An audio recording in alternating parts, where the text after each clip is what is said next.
Certainly. So, hello and welcome to this episode 146 of Extinctionati. And as a variation, today we're going to have no settled topic. So, take it away, Karina. I hope you have some ideas about stuff to talk about. Yeah, I thought we started a very good conversation in our Facebook group in regards to James Lovelock and the Gaia. His Gaia, was it a theory? I believe it's a theory, yes. Yeah, and I think I haven't really studied it very well, but when I look at his projection in the Guardian article, um, uh, where he stated it was an older Guardian article, I think back from 2008 or something like that.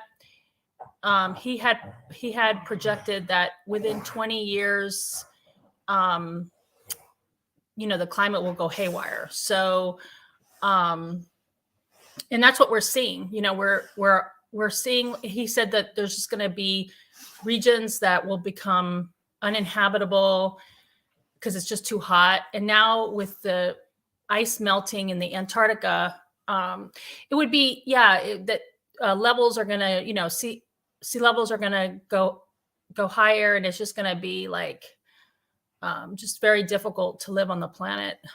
So his estimate was by 2028, I guess. But we're already like, we're in that phase now. I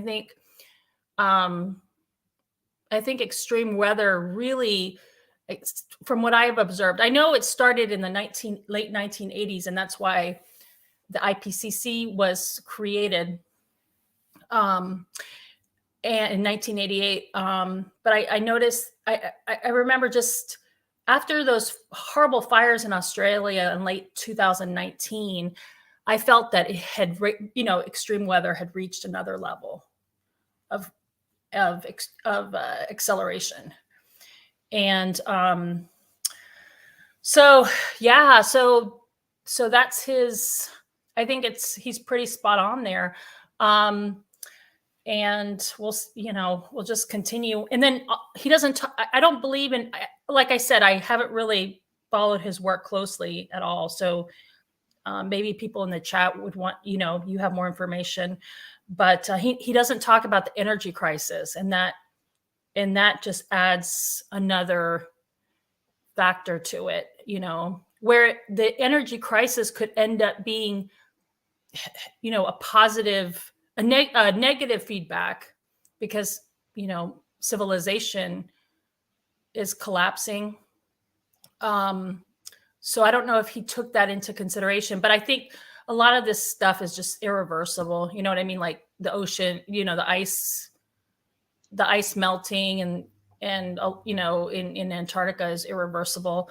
But who knows? I don't know. I mean, all the scientific research out there is all about saving this civilization. So they don't factor in what happens if civilization collapses, and most of the human population is decimated. Two things off the top of my mind. First is, in the fire inferno in Australia in 2019-20. I think I heard that 2 billion animals were killed in those fires. 2 billion. Oh yeah, That's like, that was obscene. Yeah. 25% of the number of people on the planet, just in animals. 2 billion were killed. And the other thing that you reminded me of was about the poles melting, because I searched through the how IPCC says that they have a new report out. They don't, that it's just it's just the tip of the iceberg of IPCC lies and United Nations lies. They say they have a new report and they don't have a new report for a month or maybe 2 months. So, but I read the so-called longer report. They have a stupid report name called longer report, which really isn't a thing, in academic publishing. Either you have the full report or you have some summary. You don't have a longer report. But anyway, I searched through the longer report of the what do they call it? I can't even remember the full name of the report, but the latest one that was supposed to come out in March. Synthesis report, I think it is. So I searched for Greenland, and I found only two in those 86 pages. I found only two instances of Greenland, and then I went talking about irreversible melting, or that it's already tipped. They just mentioned it, like for future, this and this might happen in Greenland, blah blah blah. So that's kind of the state of official denial. But I think you're correct that both the North Pole, Greenland, and the South Pole with Antarctica, they are irreversibly melting, and they're going to do so, for however many centuries that takes to complete that. So, yeah, that's what we've done.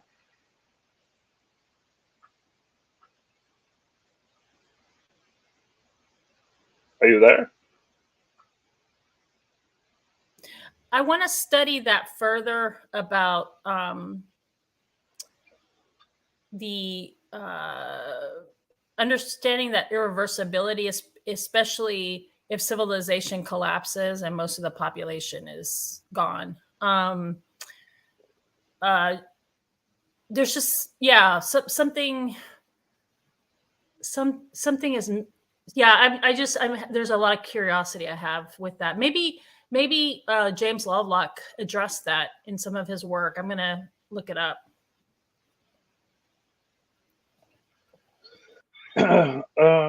Okay, I'm unmuted.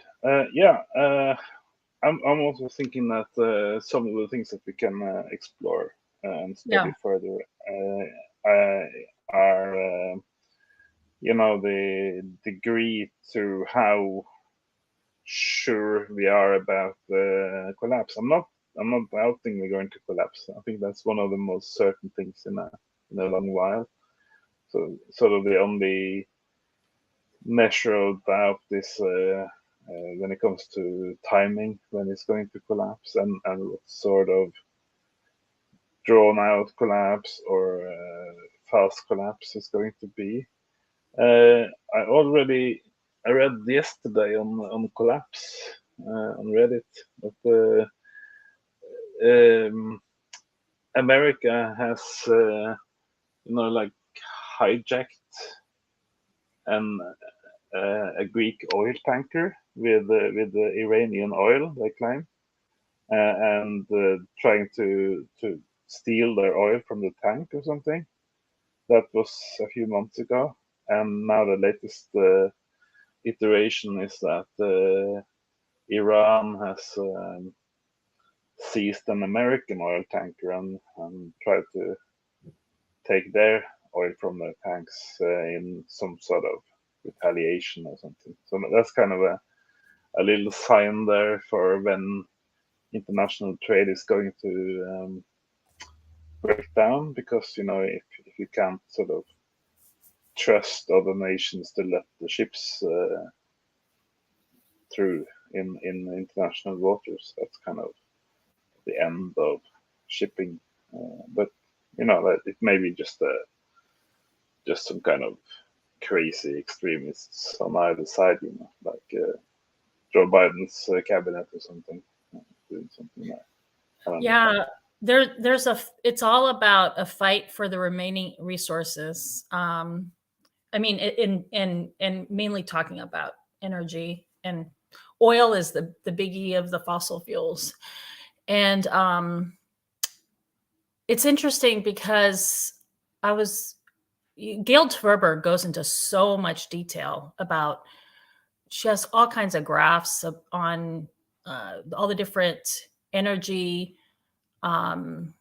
resources, and she talks about the non-traditional ones like nuclear and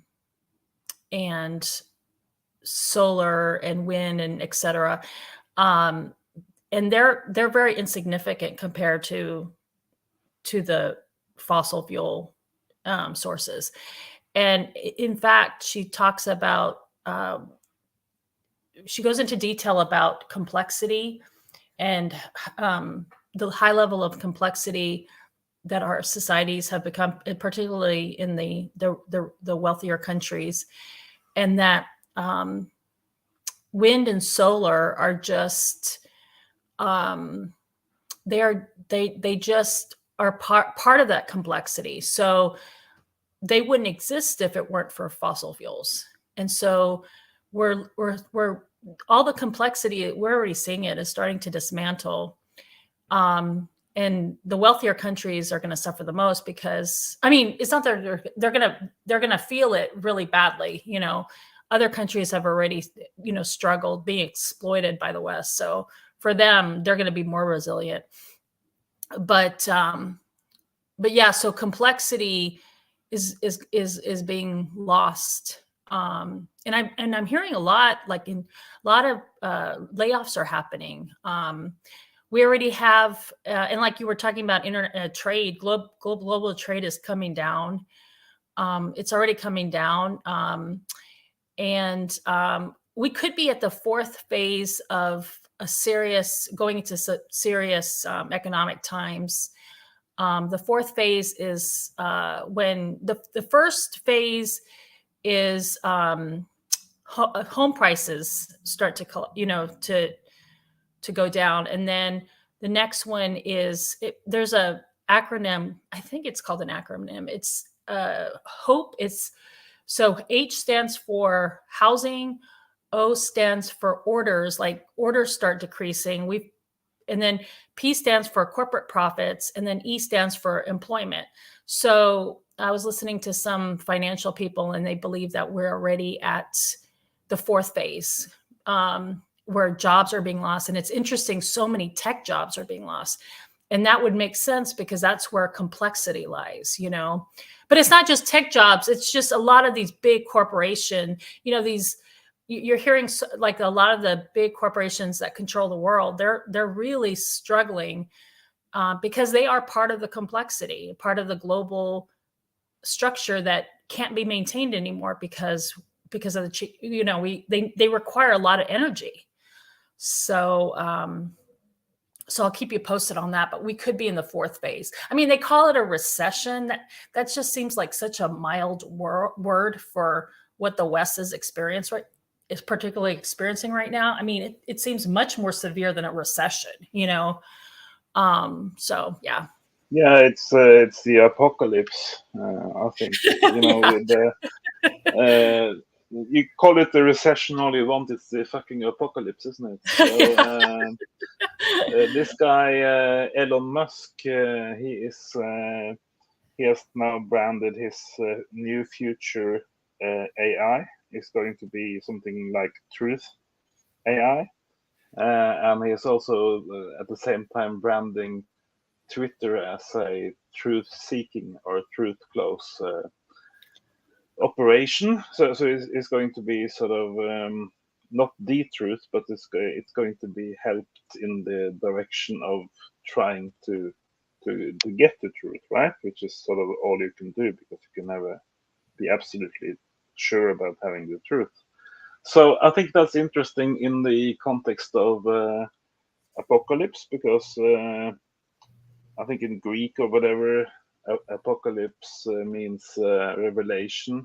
That things are coming forth and being shown as what they are, and in their naked truth or unbearable truth version. So I think people like your Dr. Fauci he would have liked to wait a few years before the apocalypse. I don't think it fits in with his pension plans or retirement plans. Yeah, so apocalypse is what the apocalypse does, and nobody expects it. But you can't really argue with the apocalypse. It's just a thing. Yeah, I mean, okay. So I appreciate Elon Musk for what he did with Twitter. However, whenever I hear him talk, he's just very delusional in his thinking. Some of the things that he talks about are just like, oh my God, this guy is really delusional. But brilliant guy. I mean, just what he's done, but just very delusional, but very, very helpful in trying to restore, our civil liberties and freedom of speech. So appreciative, but also this is more about what he is going to do, right? So it's whatever is done already. This is even more.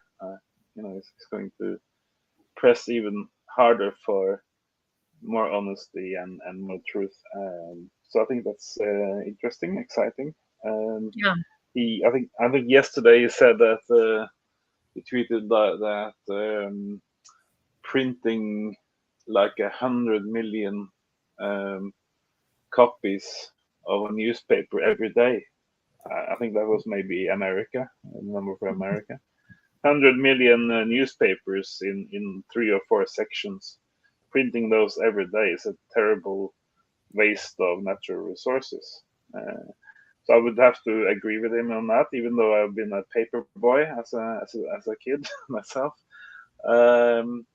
delivering papers. But I think, especially now that people know that almost everything they print is a lie or some kind of distortion of reality, in the mainstream media. So why cut down a middle-sized forest every day just to print their untruthful news and slander about their opponents, right? Yeah. Did you hear about Tucker Carlson being fired from Fox News? That's almost the only thing I've heard. That's almost the only yeah. thing I've heard for the past week. Yeah, no, Yeah. I thought it's funny because he had also a big Democratic following too. He's completely okay. So I'm a person on the left. I'm just my mind is very, liberal, lefty or whatever. He's definitely on the right. And, I believe he's quite religious. And I'm not religious. And so, I just know there's a lot we just agree to disagree on, but I think a lot of what the reason he was fired had to do with his some of the things definitely the he's anti-war, pro Julian Assange, and he was questioning the Ukrainian war and all of that, and also questioning the whole narrative in regards to COVID and that sort of thing. And so a lot of these networks are get a lot of their advertisement money from big pharma, very big, and then also the military industrial complex. And then Murdoch from Australia, who owns Fox News, he's very pro-Ukrainian war. It's basically the people who are pro-Ukrainian war. The only reason we're in that area is because we want to control Russia's resources and their oil, because we want to continue this ostentatious Western way of living, which is not sustainable. And these people want to continue being in power. And so it's about getting to Russia's resources. Yeah, Um, but I think he was fired because of the interview he had with Donald Trump about the U.S. bombing of the Nord Stream pipeline. oh, of course. Oh, Where definitely. where That Trump too. said, I can't tell you things about our own country, but I wish we hadn't done it. So it was very sort of revealing that okay, yeah, he actually says that Yeah. America did it. They bombed the pipeline, and I think that interview was sort of what stood out the most. When I thought back to the past couple of weeks. So I think that was kind of the straw that broke the camel's back for the corporation, for the Fox Corporation. I have a question because I'm a Yeah. foreigner to Oh, yeah. America. So this thing that you've seen on cinema on movie theaters for 100 years, called uh, 20th Century Fox. When the movie starts, is that the same company as the Fox media company? I don't know, but I don't think so. I don't know for sure. Okay. I stopped watching Hollywood because I feel it's just a big propaganda. I can't believe Mm. how propagandized we've been by I watch a lot of international. If I watch movies, it's a lot of international, independent.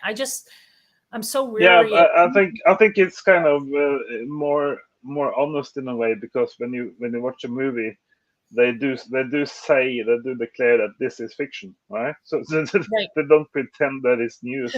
This happened last night or something, right? So I've always preferred, like novels and movies to the so-called news, because you can, if you are a real artist, you can tell very truthful stories by making fiction in a way. So, Yeah. but I Yeah. I, I kind of got the impression that the way that Fox sort of built their fortune, that they used um create their Fox News channel, that was sort of based on half a century of Hollywood income profits from the movie industry.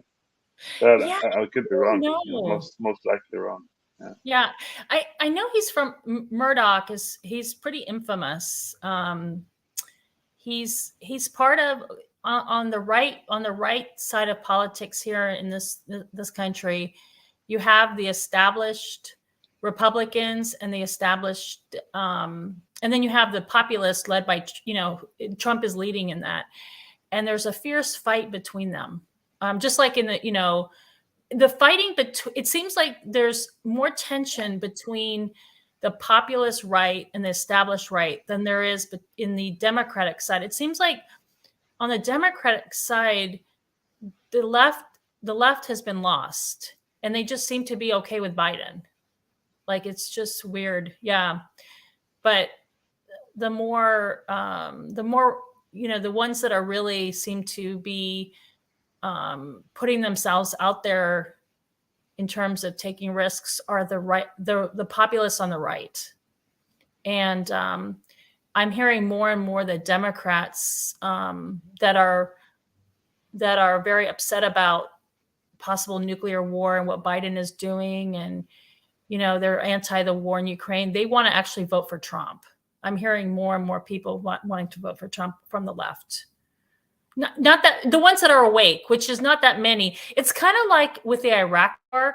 The Iraq war, I went to the protests, and it was mostly the right wing that it was the left that was really protesting the Iraq war, but the right wing, they were the ones that were making it, were pushing like the Patriot Act, and they were, denouncing the left for protesting, and And now it's more of the right that are protesting the war, which is interesting. It's kind of a reversal, but there are left people waking up.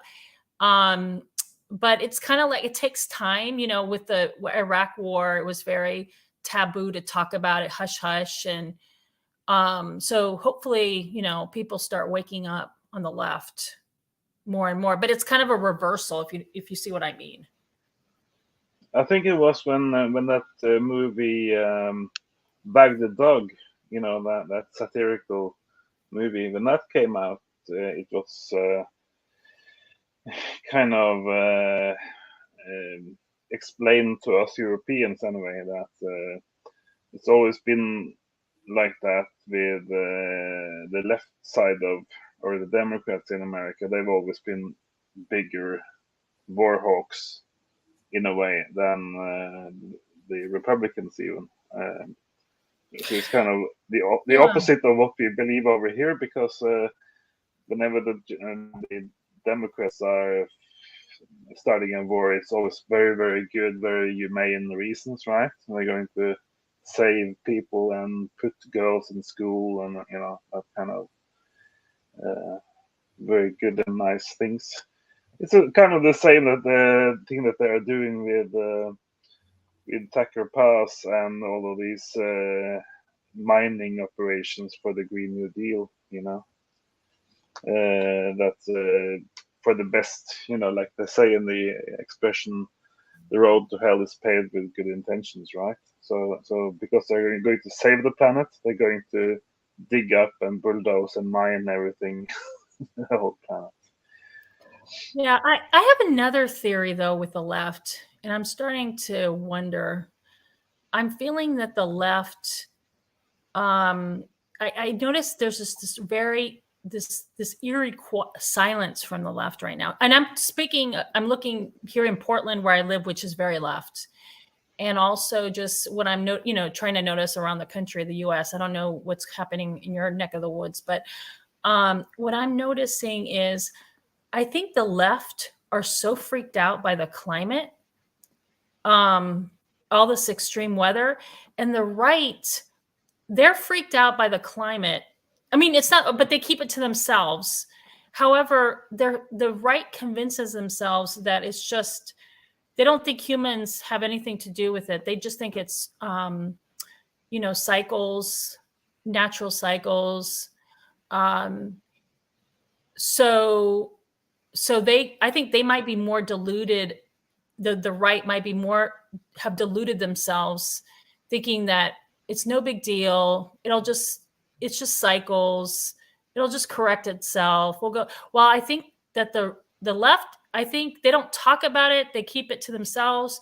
But I think they might. That's why they don't even care about this war, is because they might be just so freaked out about the climate. You know what I mean? But they don't. It's not that they're verbalizing, and then maybe they've just come to a realization that there's nothing we can do. Because I really I don't hear anything more about from people saying, "Oh, we can fix this," or the Green New Deal. It's all quiet. There's this eerie silence on the left, and I think the left knows that we're screwed, and while the right still thinks that we can, certain things happening still matter to the right because they don't understand the gravity of the climate situation. You see what I mean? Well, I think that's a theory. But I think that's a bit too sort of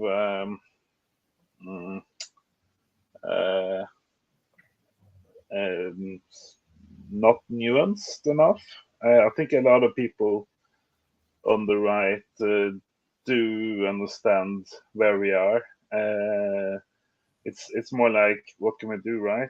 So like the doomers, they don't have a solution for it. And if you are on the right side and have similar thoughts to a doomer, you're more like, yeah, this is gonna happen, right? So, and it kind of changes what you are then going to do, because what von der Leyen is going to do in the European Parliament, and Biden and AOC want to do in America, that is actually to destroy remaining watersheds and forests and mountain regions in order to make a car battery factory out of the planet, which is not going to stop climate change anyway. Even though AOC has declared that she will stop climate change with a couple of new bills that she introduced or supported. We know that no policies can stop climate change. I think that's pretty fair to say. So I kind of prefer the politicians or parties that are not lying through their teeth to me and to young people about stopping climate change when they come to it. So just if I was just going to decide if I voted, if I even voted, I don't vote. But if I was going to decide between two parties based on just that one criteria, I would vote for the party that didn't lie to my face every day about the climate, I think.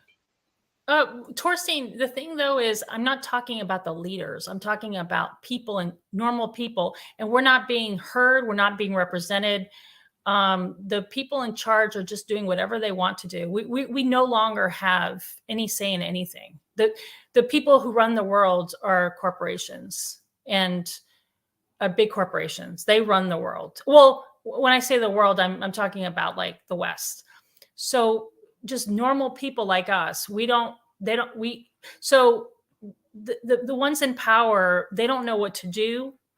They're trying to, I know in the background, they're figuring out the whole energy thing. It's a big fight in the background on energy. It's that's what they're scrambling about is fossil fuel energy. But on the outside, they try to make it look to the world that they're trying to solve everything by the Green New Deal. So it's all pretense,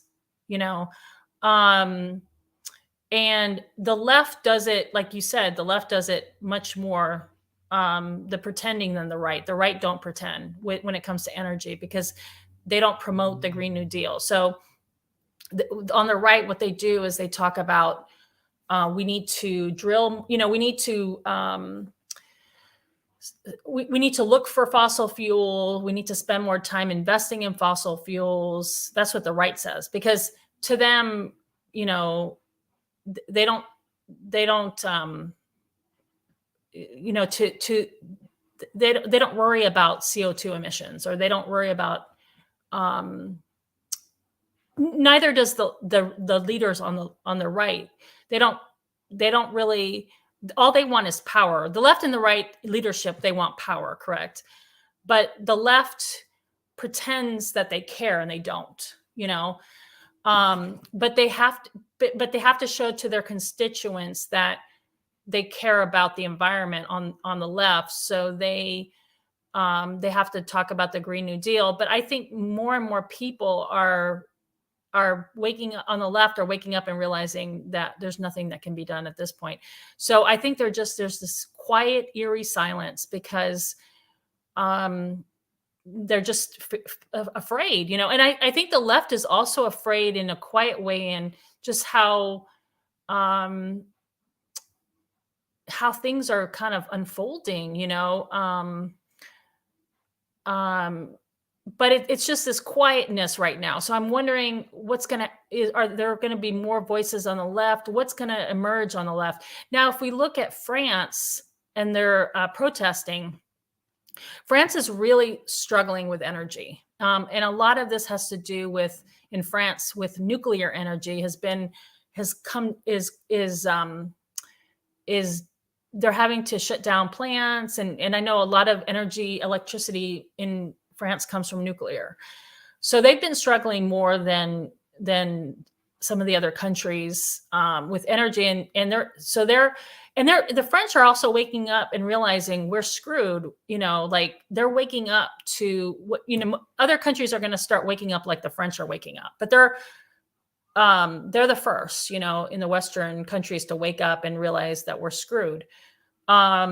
So it's going to be interesting to see to see what happens on the left side. But right now, it's just this very eerie quiet on the left. Except for in France, they're really upset and demanding something, because I think because the energy crisis has hit them harder and they're already experiencing it right now. Well, I mean, we're all experiencing, but it's become quite severe in France. Yeah, I think in France, what you also have is a very, very immense gap between the rulers and the ruled. It's like they have basically they have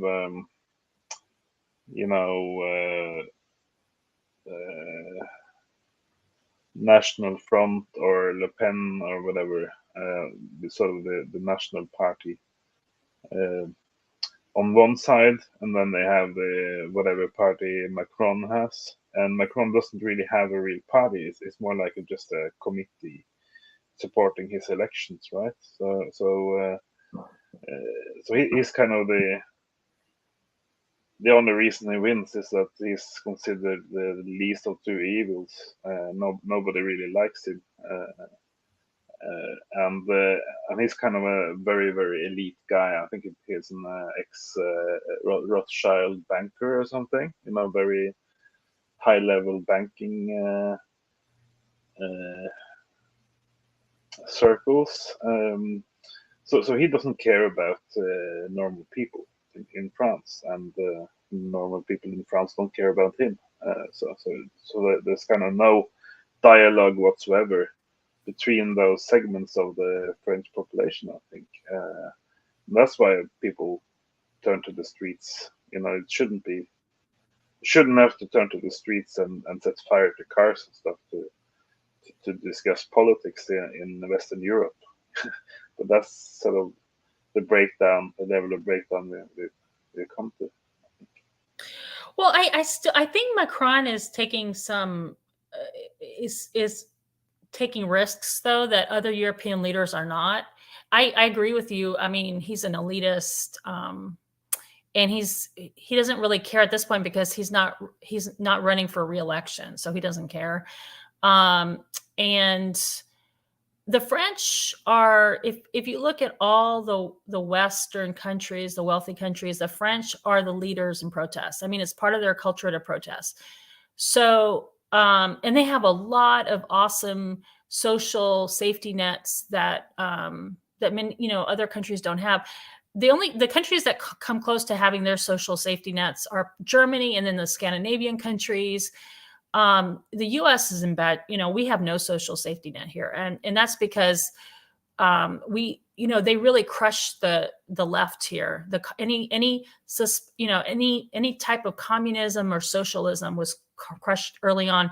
I believe that's why Martin Luther King was assassinated, because he was pushing. He wasn't fighting at the end. His main fight was fighting for the poor white and the poor black. And I really believe that's why he was assassinated. They really crushed all the union activity. I mean, in Europe, that was not the case. So basically in the US, our salaries have not kept up with inflation. Since 1970, they've only risen 20 to 30%, our salaries on average, while in France, they rose 150%. From 1970, and in Germany 100%, and they have very strong unions there. So it's to be expected that these countries, France is leading now in fighting back, because it's an energy crisis. And Macron did warn the public last year, we are at the end of the age of abundance is over. And it's not that I think Macron had no choice but to tell that to the public last year, because he knows that the French are ahead of all the other rich countries in terms of protests. And so he had to warn them because he knew what was coming. He knows that the politicians don't want to tell us that we're running out of cheap fossil fuels, because they're not going to get reelected. But Macron had to say something. I mean, he was a little bit vague in the speech, but so the French are the ones to rise up. I think a lot of why they're upset is, why aren't the rich being asked to sacrifice anything? I think if they could show that the rich are also sacrificing something, then maybe this would kind of, where they can all realistically start talking about the energy crisis and the age of abundance is, we're just not going to live our standard of living is not going to be the same. It's going to be much decreased, there needs to be a lot more honest conversations going on there. And so as things, Germany will probably be next, because when they bombed that pipeline was set up to bring in oil or gas from Russia. It wasn't ready to go yet, but that were the plans. So they're going to start struggling soon. I think they have their reserves are still full, and they also give I don't know if their reserves are full, but they help their citizens subsidize energy. So, but I'm hearing that's starting to change. So it's already affecting manufacturing in Germany. So it's and I hear that in Europe, just in general, and I'm probably referring to the NATO country, Europe, inflation is 10% higher than it is here in the US. So Europe is going to be erupting. The eruptions of anger are going to start increasing in Europe. And France has just started. And I think there were some protests in the Netherlands with the farmers. And, so it's just going to get worse and worse. You know what I mean? Yeah, but what do you see? What do you see as the next step? What is going to happen in France? Because you said something about they're going to have a conversation. I don't think a conversation, solves anything. So do you see sort of normal people occupying government buildings, or what sort of a revolution do you envision for Paris and France? Well, I think we're just going to have to wait and see. But I just, if things just become, if France starts noticing, I think their energy problem is worse, and so they're probably, they have to pay higher costs. I think the more they suffer, the worse the protests are going to get. Because basically, when people have nothing to lose, that's when they become really they'll just risk everything, even their own death, So, but I don't know if this takes, the French Revolution that happened way, in the 1700s, that people were just so hungry and desperate, so I don't know what it'll take. So it will be interesting to see. But what's interesting in France, that is mostly on the left, those protesters.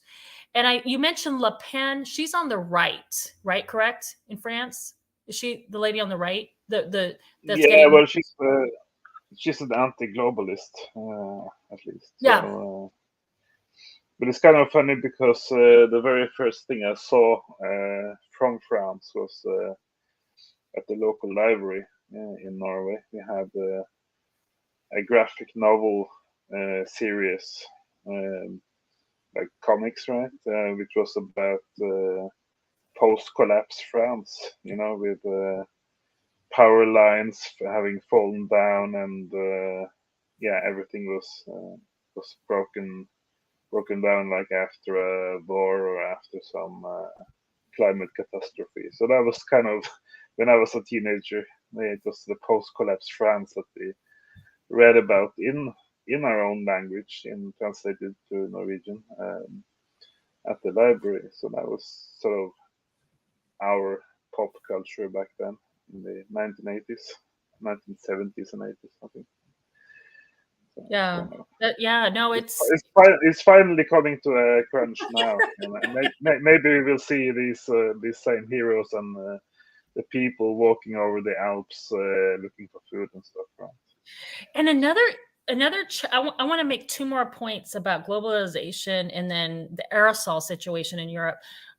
So globalization with food, so globalization is coming down, but the danger now is the situation with the food, and I'm talking in the Western countries. The food is controlled by a few mega corporations, and there's a lot of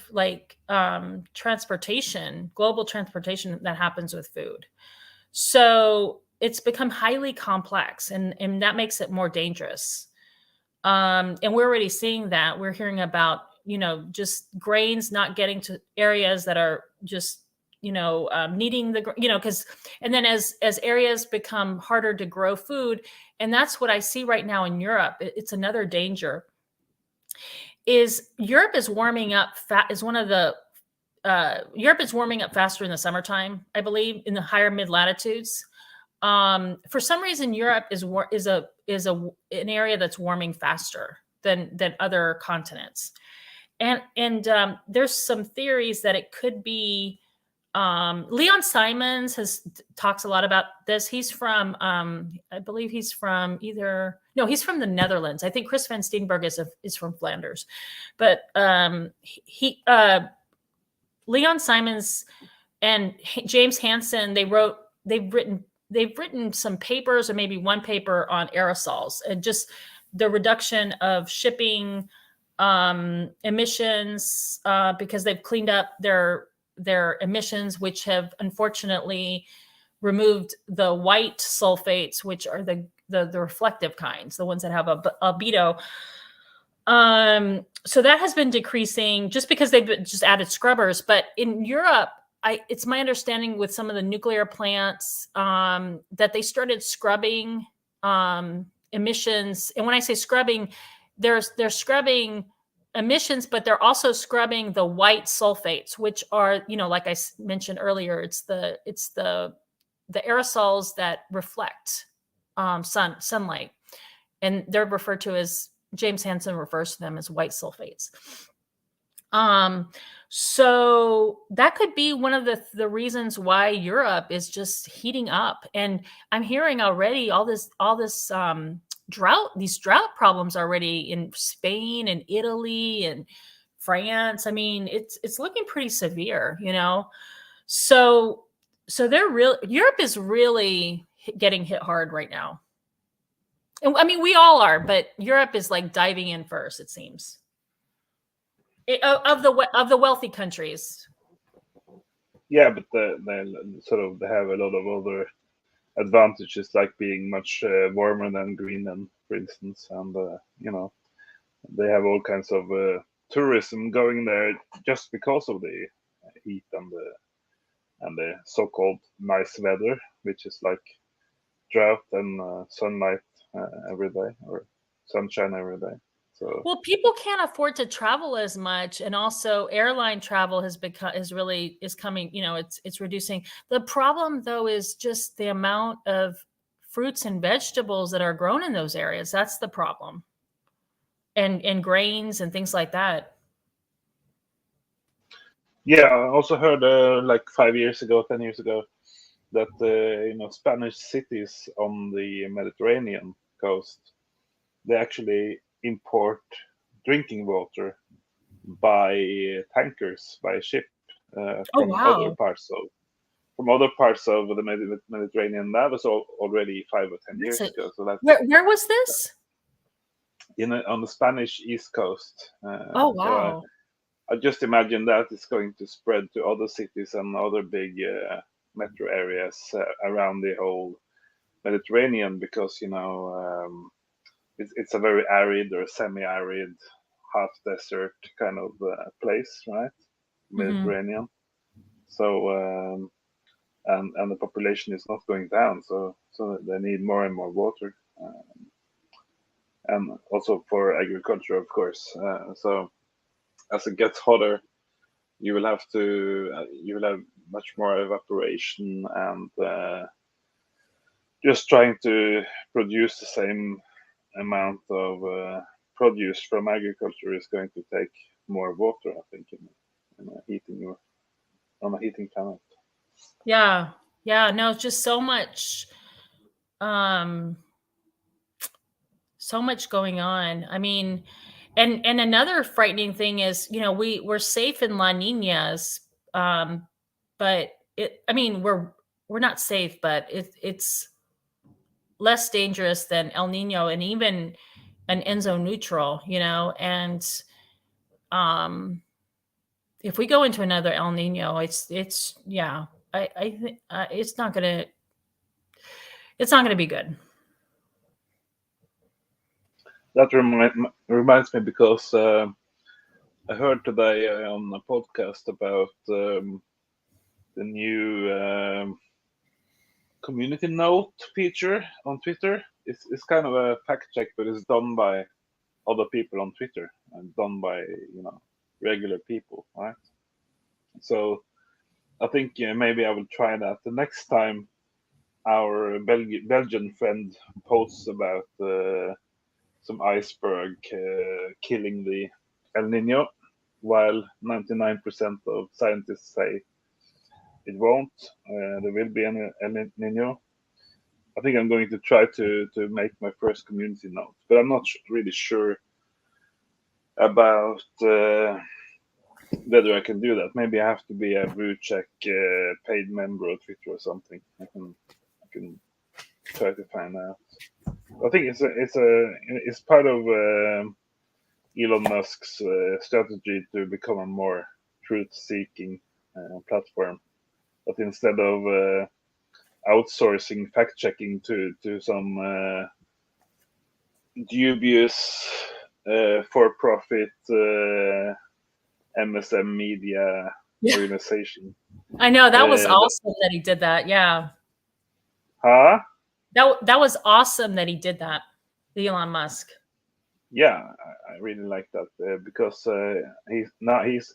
he's even done some community note fact checking of fact checking organizations. So he sort of he puts up a mirror and says, "Okay, we can match that. We can fact check you guys and see how much you lie about, because it's really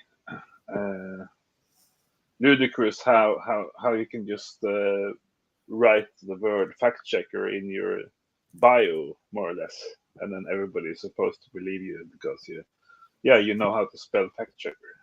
So then you speak the truth, right? Yeah. It's really not. Yeah. It's really not much more complicated than that. In Norway, the biggest state-run TV station and a couple of the biggest for-profit tabloid papers, they just joined forces and started factual.no, which is sort of the fact-checking thing in Norway.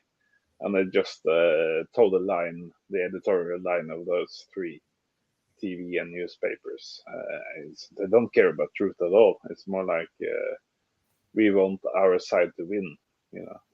That's more like it. I think that Europe has just, like, with the European Union and just European countries, they just become so aligned with whatever the US wants them to be, more and more so. Like, they didn't seem like that so much before, but it's just, there's just been the US propaganda has been very strong through our movies, and we've really it's been a very powerful tool for the US, the propaganda machine. So I think the internet was also made by the U.S. military. So when it goes very fast with the Americanization these days, it's because the internet is like 30 years old. It's been grinding at us and Americanizing us faster than anything else in human history. So it's not all good. It's also some bads there, but I think we can summarize it to be, at least for limited areas, it's a good thing. It's a benefit to have the internet, and it's at least possible to reach out to other people. You were talking about what the leftist elite or politicians were doing in America. I don't care about them. I only talk to normal people. I only shortcut the medium and go straight to normal citizens in Europe and America, because I don't fancy globalists or militarists or whatever. Normal people are much smarter and much more balanced than these corporate horse or Pentagon pixies in the elite. Yeah. But after the Ukraine war, I can't believe how Americanized Europe had become. Like it shocked me,